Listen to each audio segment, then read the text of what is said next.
প্রণাম জানাই। আমি প্রণাম জানাই মঞ্চে উপবিষ্ট গীতা গুরু বাবু ক্ষিতীশ রায়কে, যিনি গীতা সংঘের সাধারণ সম্পাদক ঢাকা জেলার। আমি মঞ্চে উপবিষ্ট 60টা নাট মন্দিরের রাধাকৃষ্ণ নাট মন্দিরের সভাপতি এবং সহসভাপতি সহ অন্যান্য যারা উপস্থিত আছেন, গ্রাম্য মুরব্বী এবং দূর দূরান্ত থেকে আগত সবাইকে আমি নমস্কার জানাই। সুন্দর স্বাবলম্বীভাবে আজকের এখানে উপস্থাপক যিনি এই অনুষ্ঠানটি সঞ্চালন করেছেন বাবু নারায়ণ রায় এবং নিমাই সরকার দুঃখিত, আমি তাদেরকে ধন্যবাদ জানাই সুন্দরভাবে এই অনুষ্ঠানটি পরিচালনা করার জন্য।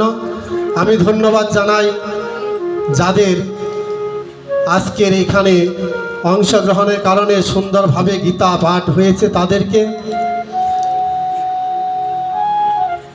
আজ এই আঙ্গিনায় যে গীতা পাঠ হলো, এরপরে নামযজ্ঞ। আপনারা জানেন গীতায় বলেছে যে গৃহে গীতা পাঠ হয় সেই গৃহ সর্বতীর্থের শাশ্বরূপ। আর যে প্রতিদিন গীতা পাঠ করেন বা অন্যান্যকে শোনান তিনি মানুষ নন, তিনি দেবতুল্য।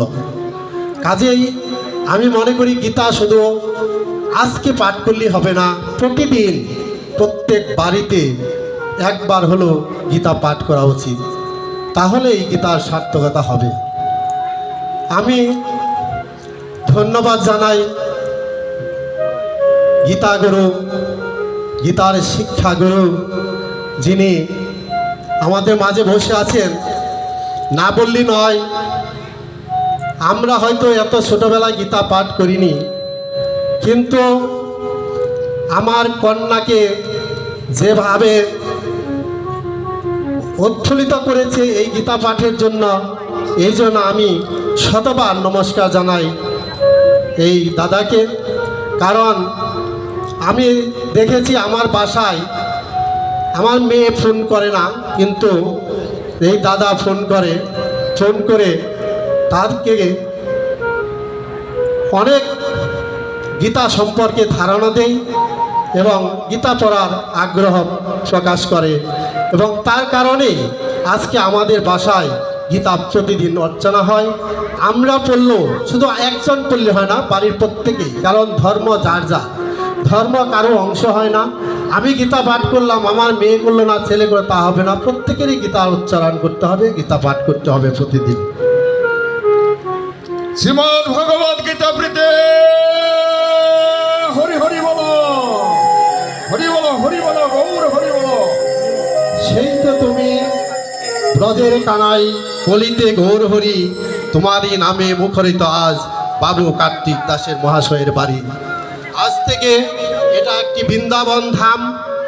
এই বৃন্দাবন ধামে আপনারা সকলে আমন্ত্রিত। আসলে নামযজ্ঞে কারো আমন্ত্রণ করতে হয় না।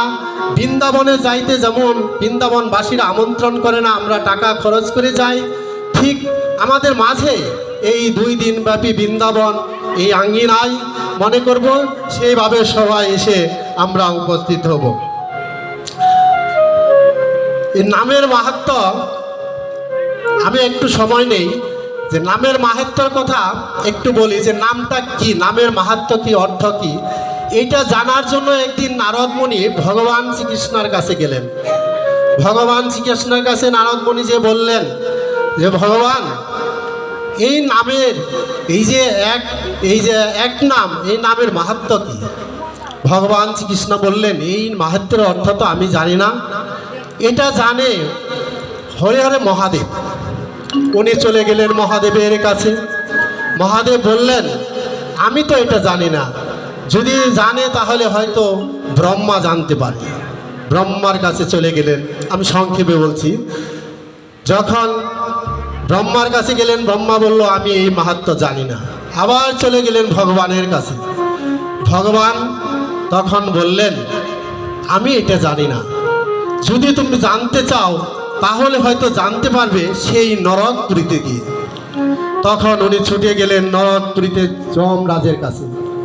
যমরাজকে যে বললেন, যমরাজ, আমাকে ভগবান শ্রীকৃষ্ণ পাঠিয়েছেন তোমার যমপুরী দেখব, সেখানে কি হয়। উনি যমপুরীর এই দরজা খুলে দিলেন। যা দেখলেন যারা নরকবাসী তারা অনেকে অনেক কষ্ট করতে, কাউরে গরম তেলে ভাজতেছে, গরম জলে ফুটানো পানিতে ভিজিয়ে রাখছে, সাপে উড়িয়ে রাখছে, এভাবে অনেক চিত্র দেখতে পেলেন। এই দেখার পর নারদের তো একটি অভ্যাস, হরে কৃষ্ণ বলতে থাকেন। তখন ওই নরকপুরীতে উনি হরে কৃষ্ণ বলছেন, আর নরকবাসীরা সেটা শুধু কানে শুনছেন। কানে শোনার পর আস্তে আস্তে ওনারা যখন হরে কৃষ্ণ বলেছেন, শুধু একবার বলার পর তাদের সেই নরক যন্ত্রণার থেকে, পাপ থেকে মুক্তি পেলেন।